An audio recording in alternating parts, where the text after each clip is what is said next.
അവർ പാസ്സായതിനു ശേഷം വന്ന് സാക്ഷ്യം പറയും, IIM-കാർ സാക്ഷ്യം പറയും, IIT-കാർ സാക്ഷ്യം പറയും. അപ്പോൾ ഇങ്ങനെയുള്ള വലിയ എഡ്യൂക്കേഷൻ അക്കാഡമിഷ്യൻസൊക്കെ വന്ന് സാക്ഷ്യം പറയുമ്പോൾ എനിക്കൊരു ആശങ്ക ഉണ്ടായിരുന്നു. അതായത് കാലക്രമത്തിൽ ഇത് വലിയ വിദ്യാഭ്യാസമുള്ളവരുടെ വിഷയങ്ങൾ മാത്രം അഡ്രസ്സ് ചെയ്യുന്നൊരു പ്രാർത്ഥനയായിട്ട്, പദ്ധതിയായിട്ട് ഇത് മാറുമോ? കാര്യം അതൊരു ക്രിമിലേറെ വരത്തുള്ളൂ. ഒരു സമൂഹത്തിൽ 5% അക്കാഡമിഷ്യൻസ് വരത്തുള്ളൂ. ബാക്കി ഒരു 70% പ്രാദേശിക ജീവിതക്കാരും, ഇപ്പം ജീവിതം തന്നെ മറിയല്ലേ, വിദേശ ജീവിതക്കാരും പ്രാദേശിക ജീവിതക്കാരും അതിപ്രാദേശിക ജീവിതക്കാരുണ്ട്. വാർഡ് ജീവിതക്കാർ, പഞ്ചായത്ത് വാർഡിൽ നിന്ന് അവർ പുറത്ത് പോകത്തില്ല. ആ വാർഡിൽ ജനിച്ച് വാർഡിൽ ജീവിച്ച് വാർഡിൽ മരിച്ചു പോകും. അതാണ് നമ്മുടെ സാധാരണ മനുഷ്യർ. ഈ വാർഡിൽ ജനിച്ച് ജീവിച്ച് പോകുന്ന ആൾക്കാരുണ്ട്. അപ്പോൾ ഈ ഞാൻ പണ്ട് ഒക്കെ അഡ്രസ്സ് ചെയ്തിരുന്നതെല്ലാം അത്തരം ആൾക്കാരെയായിരുന്നു. കാര്യം അവരുടെ ജീവിതത്തിൽ അവരുടെ ഒരു വേർപ്പിലും വേദനയിലും അവർക്ക് ഒരു കൈത്താങ്ങി, ഒരു കൈ പിടിച്ച് കൊടുക്കുക, നീ വിളിച്ചപേക്ഷിക്കുന്ന ദൈവം നിൻ്റെ കൂടെ തന്നെ ഉണ്ട് എന്ന് മനസ്സിലാക്കി കൊടുക്കുക.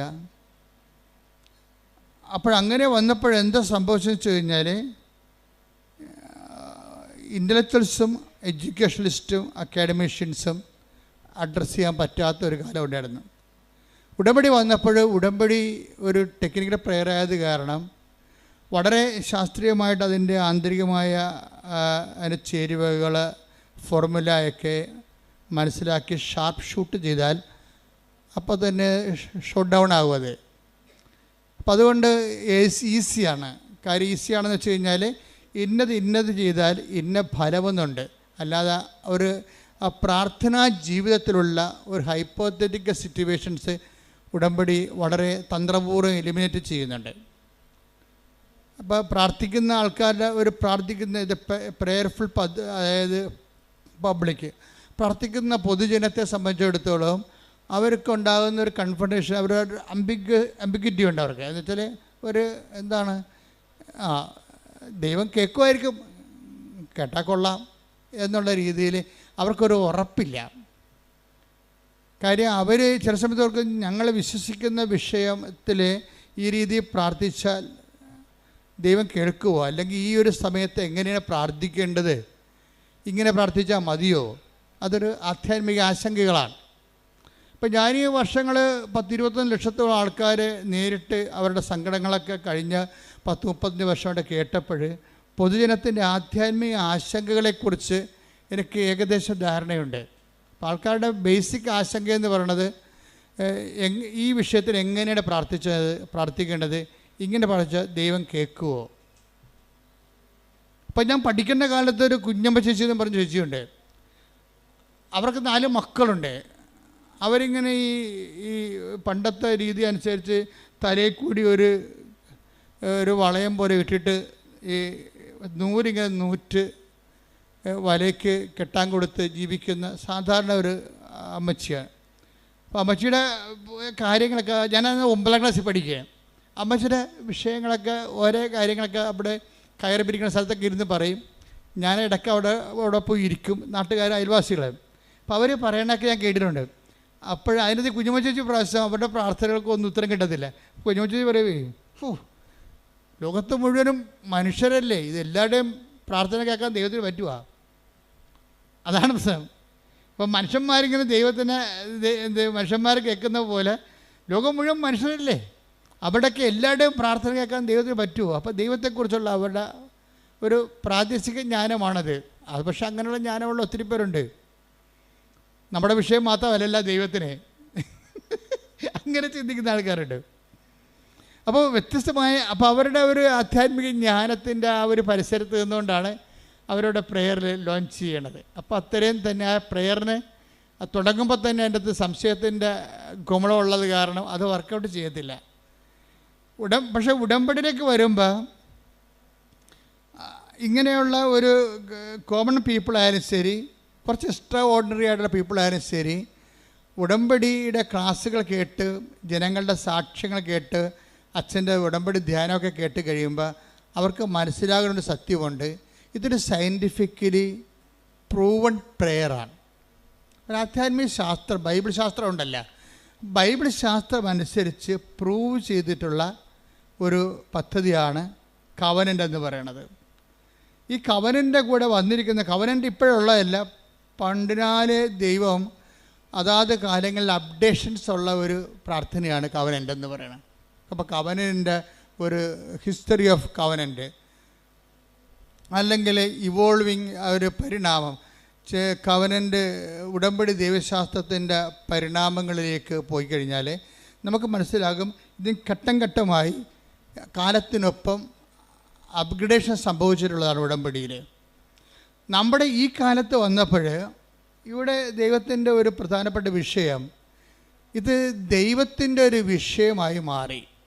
ഇപ്പോൾ യേശു ക്രിസ്തുവിൻ്റെ എല്ലാ പ്രവർത്തനങ്ങളും ക്രിസ്തുവിൻ്റെ വിഷയമല്ലായിരുന്നു. പിതാവായ ദൈവത്തിൻ്റെയും പുത്രനായ ദൈവത്തിൻ്റെയും പരിശുദ്ധാത്മാവായ ദൈവത്തിൻ്റെയും ത്രിയേക ദൈവത്തിൻ്റെ പൊതുവിഷയമായിരുന്നു യേശു ക്രിസ്തുവിൻ്റെ മിഷനല്ല. ദ മിഷൻ ഓഫ് ജീസസ് ദൈവത്തിൻ്റെ വിഷയമായിരുന്നു.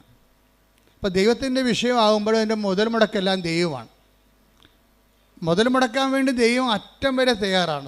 അതാണ് തൻ്റെ ഏകജാതനെ നൽകാൻ. ആ മുതലിന് ആ ഒരു പദ്ധതിക്ക് വേണ്ടി അവസാനത്തെ എക്സ്പെൻഡിച്ചർ തൻ്റെ ഏകജാതിനെ 3:16 സ്തുതിക്കട്ടെ. ഹല്ലേലൂയ ഹല്ലേലൂയ ഹല്ലേലൂയ ഹല്ലേലൂയ യേശുവേ നന്ദി, യേശുവേ സ്തുതി. ഹല്ലേലൂയ ഹല്ലേലൂയ ഹല്ലേലൂയ ഹല്ലേലൂയ യേശുവേ മഹത്വം മഹത്വം ആരാധന. യോഹന്നാൻ 3:16 എന്തെന്നാൽ അവനിൽ വിശ്വസിക്കുന്ന അവനിൽ വിശ്വസിക്കുന്ന ഏവനും നശിച്ചു പോകാതെ നിത്യജീവൻ പ്രാപിക്കുന്നതിന് വേണ്ടി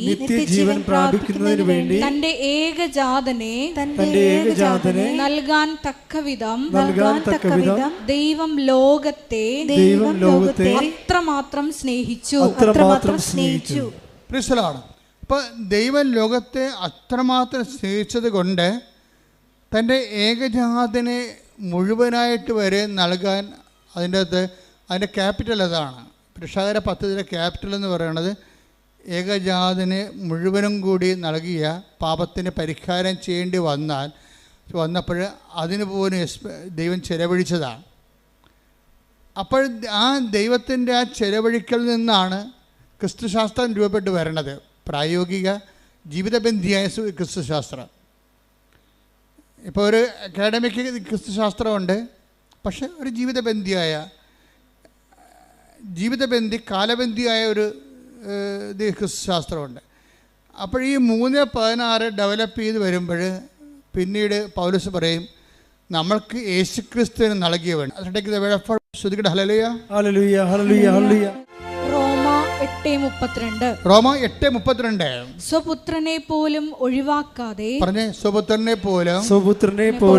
ഒഴിവാക്കാതെ നമുക്കെല്ലാവർക്കും വേണ്ടി അവനെ ഏൽപ്പിച്ചു തന്നവൻ അവനോട് കൂടെ സമസ്തവും നമുക്ക് ദാനമായി നൽകാതിരിക്കുമോ?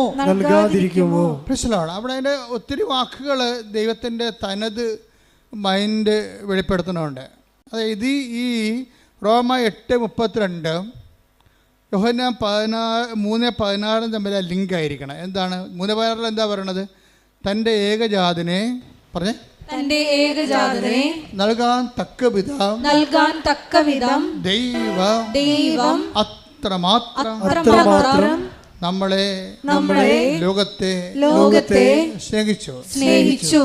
അപ്പൊ ഈ എന്തുകൊണ്ടാണ് ദാനമായിരിക്കണം മനസ്സിലാക്കണം. ഉടമ്പടി വർക്ക് ചെയ്യണത് നോട്ട് ബൈ മെറിറ്റിലാണ്, പിന്നെന്താണ്? But by grace. അപ്പം മനുഷ്യൻ്റെ ജീവിതത്തിൻ്റെ എല്ലാ വിഷയങ്ങളിലും നമ്മളുടെ ഇപ്പം നിങ്ങൾക്കൊരു സ്റ്റാൻഡേർഡ് ഉണ്ടാകുമല്ലോ അല്ലേ? നിങ്ങളുടെ ഒരു വാല്യൂ അല്ലെങ്കിൽ നിങ്ങളുടെ ഒരു കഴിവ്. പക്ഷേ നമ്മുടെ കഴിവും നമ്മുടെ ജീവിതവും തമ്മിൽ ഒരു കാലത്തും പൊരുത്തപ്പെടത്തില്ല. എന്താ കാര്യം? നമ്മളുടെ ജീവിതത്തിൻ്റെ വെല്ലുവിളി നമ്മുടെ കഴിവിനേക്കാൾ എപ്പോഴും മുകളിലായിരിക്കും. അതെപ്പോഴും അങ്ങനെയുണ്ട്. ലൈഫ് സെറ്റിൽ ചെയ്തിരിക്കുന്നതും ലൈഫ് ഇവോൾവ് ചെയ്തിരിക്കുന്നതും ജീവിതം ആയിത്തീർന്നിരിക്കുന്നതായിട്ടുള്ള അവസ്ഥ എന്ന് വെച്ച് കഴിഞ്ഞാൽ എപ്പോഴും നമ്മുടെ കഴിവിനേക്കാളും ഉപരിയായിരിക്കും നമ്മൾക്ക് കൈകാര്യം ചെയ്യേണ്ട വിഷയം. കഴിഞ്ഞ ദിവസത്തിൽ ഒരു മജിസ്ട്രേറ്റിൻ്റെ സാക്ഷ്യം എന്താ അറിയാമോ? മജിസ്ട്രേറ്റ് വക്കീലാണ്, അവർ പ്രാക്ടീസിങ് വക്കീലാണ്. ഈ ബാരിസ്റ്ററെ ശരിക്കും അവർക്ക് ഇപ്പോൾ ഒരു മജിസ്ട്രേറ്റിൻ്റെ എക്സാം വന്നു. അപ്പോൾ ഹൈക്കോടതിയുടെ എക്സാമാണ്. ഹൈക്കോടതിയുടെ എക്സാം ശരിക്കും വളരെ പാടുള്ളതാണ്. അവർ പറഞ്ഞ സങ്കീർണമാണ്. പല പല സെക്ഷൻസ് ഉണ്ട്. ആ പരീക്ഷകളെല്ലാം എഴുതിയിട്ടാണ് പിന്നീട് അവർ മജിസ്ട്രേറ്റായിട്ട് അവർ ജയിച്ചാൽ മാത്രമേ മജിസ്ട്രേറ്റിലേക്ക് പിന്നെ അവർക്ക് പരിശീലനത്തിന് പോകാൻ പറ്റത്തുള്ളൂ. പക്ഷേ എന്താ പ്രശ്നം വെച്ചാൽ ഇവർക്കൊരു കോൺഫിഡൻസ് ഉണ്ട്.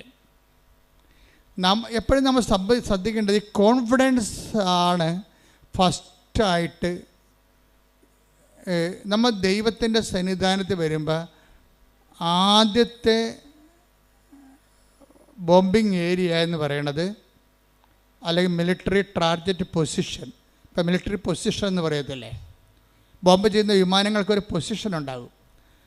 ഇപ്പം നമ്മൾ ദൈവദർശനം വരുമ്പോൾ ഈ പൊസിഷൻ ടാർഗറ്റിലായിട്ട് വരുന്നത് എപ്പോഴും കോൺഫിഡൻസാണ്. നിങ്ങളുടെ കോൺഫിഡൻസ് തരുന്ന കുറേ കാര്യങ്ങളുണ്ട്. നിങ്ങളുടെ ഈ കോൺഫിഡൻസ് എന്ന് പറയണതാണ് നിങ്ങൾ. പക്ഷെ ആ നിങ്ങൾക്ക് ഇപ്പോൾ നിങ്ങളുടെ അതിജീവനത്തിന് നിങ്ങളുടെ മുമ്പിൽ വന്നിരിക്കുന്ന വെല്ലുവിളിയെ തരണം ചെയ്യാനുള്ള കഴിവുണ്ടാകത്തില്ല. മനസ്സിലായില്ലേ? അപ്പോൾ ഇത് നിങ്ങളുടെ കോൺഫിഡൻസ് പൊളിച്ച് പണിയേണ്ടി വരും. ഇപ്പം തന്നെ റോഡ് ചെയ്യണം അവർ. ഇപ്പം നല്ല റോഡിൽ വണ്ടി പോകുന്നുണ്ട്, പക്ഷേ റോഡ് അവർ പൊളിക്കുകയാണ്. മൊത്തം പൊളിച്ചിട്ട് അതെല്ലാം വീണ്ടും അതെല്ലാം പൊടിച്ച് റീകോൺക്രീറ്റ് ചെയ്യുകയാണ്. എന്താ കാര്യം? അവർക്ക് ഗ്യാരണ്ടി ഉണ്ട്, അടുത്ത ഒരു 50 കൊല്ലത്തേക്ക് തലമുറകളെ കോടിക്കണക്കിന് വാഹനം ഓടേണ്ടതാണ്. അതനുസരിച്ച് ഈ റോഡ് അതിന് പറ്റത്തില്ല, അതുകൊണ്ട് അവർ പൊളിക്കുകയാണ്. ദൈവം ചെയ്യേണ്ടത് ഏതാണ്ട് ഇതേ പരിപാടിയാണ്. നിങ്ങളുടെ കോൺഫിഡൻസ് ആദ്യം പൊളിക്കും. കോൺഫിഡൻസിൻ്റെ ഓരോ ഏജൻറ്റ് നോക്കിയാൽ മതി, പണി വരാൻ പോണത് എവിടെയാണെന്നൊക്കെ അറിയാൻ പറ്റും. ഒന്നെങ്കിൽ നമ്മുടെ ആരോഗ്യമായിരിക്കും. പരമാവധി പണി ആദ്യം കിട്ടാൻ സാധ്യതയുള്ളത് ബോഡിയിലാണ്. ബോഡി എപ്പോഴും നിങ്ങൾ ശ്രദ്ധിച്ച് പ്രാർത്ഥനാപരമാക്കുകയാണ്. പിന്നെ കിട്ടാൻ പോകുന്നത്, പിന്നെ ബോംബ് വീഴാൻ സാധ്യതയുള്ളത് കോമ്പറ്റീഷനിലാണ് വരണത്. നിങ്ങൾ ചിലപ്പോൾ സ്കൂളിൽ റാങ്കാകാം. സ്കൂളിൽ റാങ്കായി കഴിയുമ്പോൾ ടീച്ചർമാർ പറയും നിങ്ങൾ സ്കൂളിൻ്റെ അഭിമാനമാണോ ആന കൂന എന്നൊക്കെ പറയുമ്പോൾ നിങ്ങൾക്ക് മാലയൊക്കെ ചെയ്തിട്ട് ബൊക്കൊക്കെ തന്ന് വിടും. കോളേജ് ചെല്ലുമ്പോൾ നിങ്ങൾ എല്ലാ വിഷയത്തിലും പൊട്ടിപ്പോകും. എന്താ കാര്യം? സ്കൂളിൽ നിങ്ങൾ കിങ് ആയതുകൊണ്ടാണ് അങ്ങനെ സംഭവിക്കുന്നത്. കോൺഫിഡൻസ് ഉണ്ട് നിങ്ങൾ. ഈ കോൺഫിഡൻസ് വെച്ചുകൊണ്ട് കോളേജിൽ നിങ്ങൾ പഠിക്കാതിരിക്കും, അല്ലെങ്കിൽ ക്ലാസ് കട്ട് ചെയ്യും. അപ്പോൾ അവർ പറയണത് എന്താ വെച്ചാൽ, ഞാൻ പഠിച്ചില്ലേലും ജയിക്കും, പഠിക്കണ പിള്ളേർക്ക് വീട്ടിൽ ഇരുന്നാലും മതി, കോളേജിൽ പോകേണ്ട കാര്യമില്ല, ഇപ്പോൾ ക്ലാസ് കട്ട് ചെയ്ത് നടക്കും. അപ്പം അങ്ങനെ വരുമ്പോൾ ഈ നമ്മുടെ കോൺഫിഡൻസാണ് ആധ്യാത്മികമായ ഉഴപ്പുണ്ടാക്കുന്നത്. അതെപ്പോഴും നമ്മൾ ശ്രദ്ധിക്കണം. നിങ്ങൾക്കിന്ന് ആധ്യാത്മികമായിട്ട് എന്തെങ്കിലും ഒരു ഫ്ലക്ച്വേഷൻ ഉണ്ടെങ്കിൽ ആദ്യം ട്രീറ്റ്മെൻറ്റ് നടത്തേണ്ടത് നിങ്ങളുടെ കോൺഫിഡൻസിലാണ്. കാര്യം നിങ്ങളുടെ വിദ്യാഭ്യാസം ചിലർക്ക് തറവാടിത്തമാണ്. എന്താണ് അതായത് ഇപ്പോൾ ഒരു ജോലിയുണ്ട്, ജോലി വന്നിട്ടുണ്ട്, അത് ഇതിലാണ് വന്നിരിക്കുന്നത്, ട്രാൻസ്പോർട്ട് ബസ് കണ്ടക്ടറാകാനുള്ള ജോലിയാണ്. അപ്പോൾ ഇവരെ പെറ്റ് വീണ കാര്യത്തിൽ തന്നെ IAS എടുപ്പിച്ചിട്ടാണ് മാതാപിതാക്കന്മാർ വളർത്തുന്നത്. എൻ്റെ മകൾ വളർന്ന് കളക്ടറാകുമെന്നും പറഞ്ഞല്ലേ, പേരിടുമ്പോൾ തന്നെ അവൾ കളക്ടറാകും. ഈ കുഞ്ഞ് ഞാൻ കളക്ടറാകും എന്ന് പറഞ്ഞുകൊണ്ട് ഇരുന്ന അവസാനം ഒരു വണ്ടിക്കും കയറി പോകത്തില്ല. വന്ന വണ്ടി പോകും, ഞാൻ കളക്ടറിൻ്റെ വണ്ടി വരാതിരിക്കില്ല, കളക്ടറിൻ്റെ വണ്ടി വരാൻ കഴിയും. അവസാനം തെണ്ടിപ്പെറുക്കി പട്ടിണിയായി കയറി നാറി കഴിയുമ്പോഴാണ് വല്ല വണ്ടിയും കയറി പോയാൽ മതി, അപ്പോൾ കാലം കഴിഞ്ഞു പോകും. ഇങ്ങനെ എന്തോ അടിച്ചേൽപ്പിച്ച ആത്മവിശ്വാസങ്ങളുണ്ട് ആൾക്കാർക്ക്. ആരോ അടിച്ചേൽപ്പിച്ച വിശ്വാസം. നീ കളക്ടർ വരെ കുന്തമില്ല, നിൻ്റെ കഴിവനുസരിച്ച് നീ അധ്വാനിക്കുക, ബാക്കി ദൈവം ക്രമീകരിക്കും. മനസ്സിലായ? എനിക്ക് ആഗ്രഹത്തിൻ്റെ അടിമയാകരുത്, ആഗ്രഹത്തിൻ്റെ യജമാനനാകണം. മനസ്സിലായില്ലേ? ആഗ്രഹത്തിൻ്റെ അടിമയായിട്ട് നീ ഒരു ലക്ഷ്യം വെച്ചിട്ട് അതിൽ നിന്ന് തന്നെ പിടിച്ചിട്ട് നിൽക്കുകയാണ്. ഞാൻ ഈ 12 പ്രാവശ്യമൊക്കെ OIT എഴുതുമ്പോൾ പറഞ്ഞു, എൻ്റെ മകളെ 12 പ്രാവശ്യമായി, ആരോ പറഞ്ഞ് നിൻ്റെ തലയെ കയറ്റിയതാണ്, നീയും കെട്ടിയവരും കൂടി കാനഡയിൽ താമസിക്കുമെന്ന്. അപ്പോൾ അതിൻ്റെ സ്വപ്നം കൊണ്ട് നടക്കുകയാണ്. ശരിക്കും ഞാനിതിനൊന്നും എതിർക്കണില്ല. പക്ഷേ യാഥാർത്ഥ്യ ബോധം എന്ന് പറയണത് ഇറ്റ് ഈസ് നോട്ട് കോമൺ. അതൊരു കോമൺ സെൻസാണ് വേണ്ടത്. കോമൺ സെൻസ് ഒന്നും ഇപ്പോൾ കോമൺ അല്ലല്ലെന്നല്ല പറയണത്. യാഥാർത്ഥ്യ ബോധം, ഏറ്റവും കൂടുതൽ യാഥാർത്ഥ്യ ബോധം കുറവുള്ളത് പെൺപിള്ളേർക്കാണ്. ഞാൻ ഇത്രയും നാൾ വന്നിട്ടുള്ള യാത്രയിൽ എനിക്ക് മനസ്സിലാക്കി ഏറ്റവും കുറവ് യാഥാർത്ഥ്യ ബോധമുള്ളത് പെൺപിള്ളേർക്കാണ്. അവർ ഒന്ന് പറഞ്ഞാലും മനസ്സിലാകത്തില്ല, അവർക്ക് ഒന്ന് പറഞ്ഞാൽ മനസ്സിലാകത്തില്ല. എന്ന് വെച്ചാൽ നിങ്ങൾ ഡിഗ്രഡേറ്റ് ചെയ്യണമെന്നല്ല ഞാൻ പറയണത്. നിങ്ങളെ ഒരു സാമാന്യ ബുദ്ധി ഈ വിഷയത്തിൽ കാണിക്കണം. കലിബർ, കടന്നു വന്നിട്ടുള്ള മാർഗങ്ങൾ, അല്ലാതെ ഓരോരുത്തരും പോയി അവരെപ്പോലെ ആകാൻ വേണ്ടി തവള ആനയെപ്പോലെ വീർപ്പിക്കാൻ നിൽക്കരുത്. കാര്യം തവള വീർത്താലും ആന വീർത്താലും കുറച്ച് കഴിയുമ്പോൾ ഇതെല്ലാം ചത്ത് പിരിഞ്ഞ് മണ്ണോടായി തീരും. നമ്മളെപ്പോഴും ശ്രദ്ധിക്കേണ്ടത് ഉറപ്പ് വരുത്തേണ്ട ഒരു സാധനം മാത്രമേ ഉള്ളൂ. എന്താണ്? ദൈവം. നിന്നോട് കൂടെയുള്ള ദൈവത്തിൻ്റെ സാന്നിധ്യമാണ് നീ ഉറപ്പ് വരുത്തേണ്ടത്. ഇപ്പം നീ എന്താ ചെയ്യണമെന്നറിയാമോ? നീ ആദ്യം ഉറപ്പ് വരുത്തണത് നിൻ്റെ ലക്ഷ്യങ്ങൾ ഉറപ്പ് വരുത്തിയിട്ട് ദൈവത്തെ അതിനു വേണ്ടി ഉപയോഗിക്കുകയാണ് ചെയ്യണത്. മനസ്സിലായോ? നീ ആദ്യം ഉറപ്പ് വരുത്തേണ്ടത് എന്തിനാണ്? നീ ആദ്യം ഉറപ്പ് വരുത്തേണ്ടത് നിൻ്റെ ലക്ഷ്യങ്ങളല്ല. ആർക്കും ആഗ്രഹങ്ങളൊക്കെ ഉണ്ടാകത്തില്ലേ? അപ്പോൾ അതിൻ്റെ അടിമയായിട്ട് ജീവിച്ച വല്ല കാര്യമുണ്ടോ? അതിൻ്റെ യജമാനനായിരിക്കണം. ആ യജമാനനാകുമ്പോൾ എങ്ങനെയാകണത്? ദൈവം ആഗ്രഹിക്കുന്ന വഴികളിലേക്ക് ഞാൻ പോകും. കർത്താവിൻ്റെ മുമ്പിൽ തുറന്നു വെക്കണം. കർത്താവേ, എനിക്കൊന്ന് ഭക്ഷണം കഴിക്കണം, നീ എനിക്ക് തന്നൊരു മാന്യതയിൽ ഇവിടെ ജീവിക്കണം.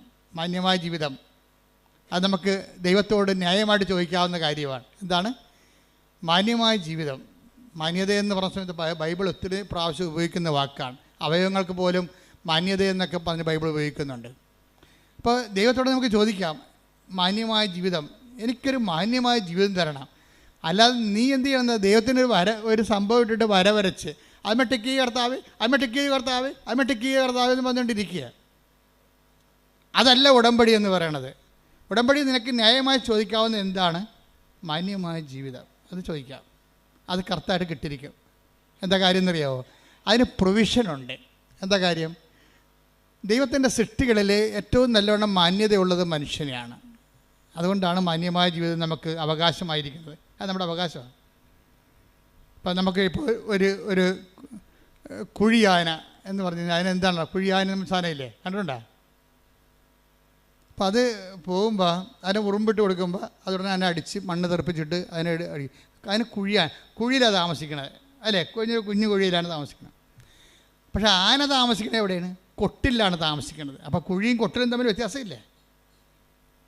അപ്പം ആനക്കൊരു മാന്യതയുണ്ട്. അതുകൊണ്ടാണ് കൊട്ടിൽ വരണത്. കുഴിയാനക്കയുടെ മാന്യതേനെ കുഴിയിൽ താമസിക്കണം.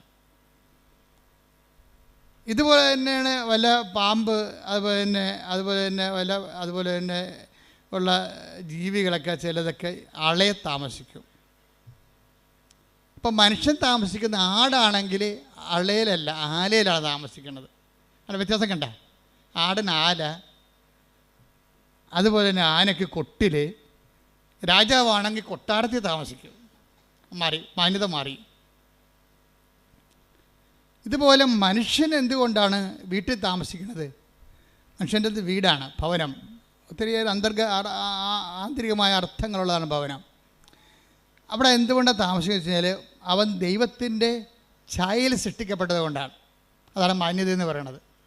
അപ്പോൾ ആദ്യമേ തന്നെ ദൈവം നമ്മുടെ മാന്യത ഫിക്സ് ചെയ്യുന്നുണ്ട്. എന്ന് വെച്ചാൽ നമ്മുടെ എല്ലാ അവകാശങ്ങളും ഫിക്സ് ചെയ്യുകയാണ്. നമ്മുടെ എല്ലാ അവകാശങ്ങളും, ഈ ജീവിതത്തിനും വരാൻ പോണ ജീവിതത്തിനും വേണ്ടിയുള്ള എല്ലാ റൈറ്റുകളും കോൺസ്റ്റിറ്റ്യൂഷണലൈസ് ചെയ്തിരിക്കുകയാണ്. അവൻ്റെ ഛായയിൽ സൃഷ്ടിച്ചെന്ന് പറയുമ്പോഴേ ദൈവം മനുഷ്യനെ അവൻ്റെ ഛായയിൽ സൃഷ്ടിച്ചു എന്ന് വെച്ച് കഴിഞ്ഞാൽ ഇതിൻ്റെ മാന്യത മെയിൻറ്റെയിൻ ചെയ്യാനുള്ള എല്ലാ ഇൻഫ്രാസ്ട്രക്ചറും അവൻ ആർജിക്കാൻ ദൈവം അവനെ അതുപോലെ മാന്യത സുരക്ഷയാണ്. ആദ്യമേ തന്നെ ഒരു ജനറ്റിക്കൽ കോൺസ്റ്റിറ്റ്യൂഷനിൽ വന്നിരിക്കുന്നത് മനുഷ്യൻ്റെ മാന്യതയുടെ സുരക്ഷയാണ്. നമുക്ക് പട്ടിണി കിടന്നാൽ സർക്കാരിനെതിരെ കേസ് കൊടുക്കാം നമുക്ക്. അതാണ് ഭക്ഷ്യസുരക്ഷാ നിയമം. ഇപ്പം നമ്മുടെ ഭക്ഷ്യസുരക്ഷ അല്ലെങ്കിൽ നമ്മളൊരു മറ്റു തരത്തിലുള്ള കുറേ പോളിസീസാണ് നമ്മൾ എടുത്തിരിക്കുന്നത്. ദൈവം ഇതെല്ലാം കൂടി കണക്കാക്കിയിട്ട് ഒറ്റ പോളിസിയിലാക്കി. എന്താണ്? മനുഷ്യൻ അവനെ തൻ്റെ സൃഷ്ടിച്ചു. അപ്പോൾ മാന്യമായി ഈ ഭൂമിയിൽ മനുഷ്യനെ പോലെ ജീവിക്കാനുള്ള മനുഷ്യൻ എന്ന് പറഞ്ഞാൽ ആരാണെന്ന് പറഞ്ഞിട്ടുണ്ട്. ആരാണ്? ദൈവത്തിൻ്റെ പൈതൽ. അപ്പോൾ ദൈവ പൈതലാണ് ഞാനെന്നുള്ളതാണ് ഏറ്റവും വലിയ ബോധമുള്ളത്. നമ്മുടെ ഏറ്റവും വലിയ നമ്മുടെ ഒരു വിശ്വാസം നമുക്ക് തരുന്ന ഒരു ബോധമുണ്ട്.